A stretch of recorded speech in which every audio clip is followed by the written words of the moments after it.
Are we seeing the creaking open? Is it companies that have to come to the market, or are we going to start to see companies that just want to come in this environment? Thanks for having me. Yeah, if you had asked me a few weeks ago if we would be seeing positive IPO activity right now, I would have said no.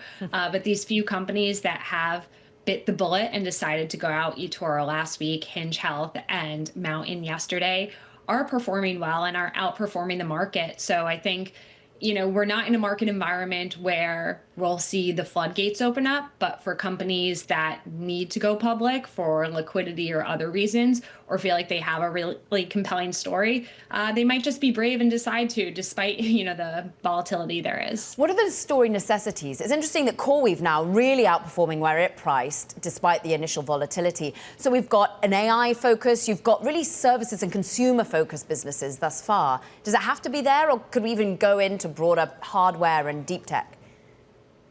I think we can go broader into hardware deep tech. There's other names that are on our radar. Cerebras, one who has filed and has been on the IPO pipeline for some time now. But what's interesting is the companies we've seen recently. You have a fintech, you have a health tech, you have an ad tech company. So very different companies, but there are some similarities. These are older companies. They're over a decade plus years old. So there's a lot of investors and early employees who've been waiting a very long time for liquidity.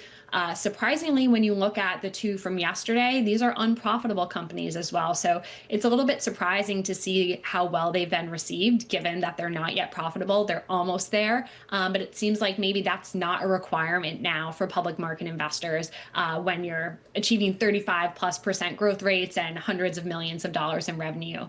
So I think there's a similar story we're seeing across some of these sectors. And another thing to note is these have been down round IPOs. The two yesterday, both raising in their IPO at valuations below their last round of private funding. And especially for a lot of these companies that last raised in 2021, 2022, I think that's going to be a reality in the market. So just some commonalities and things that we may expect to see as others enter the market. Brianne, let's talk, though, about some of the pressures that can be taken off by the secondary market, because liquidity for employees that have been there a long time, liquidity for the venture that's backed them for a long time, it is actually getting far easier in the secondary market, right? Absolutely. And what we've seen is the VC ecosystem as a whole is at this really interesting inflection point where it used to be raise capital from LPs, deploy that into early stage startups, have exits around the 10-year time horizon, return capital, rinse, repeat, rinse, repeat. That crucial exit at the 10-year timeline piece is not happening. And that's really driving more secondary activity. You saw Precursor Ventures gave a stat a few weeks ago that they expect 75 to 80% of distributions to LPs to be from secondaries over the next 5 years. And that's a huge number. And it really speaks to the liquidity crunch that we're seeing in the venture market. And secondaries are certainly becoming a larger avenue to address that. Briefly, though, we've seen an interesting tech focus on VCs where they convert to be able to buy more on the secondary market, maybe even some on the public market, too.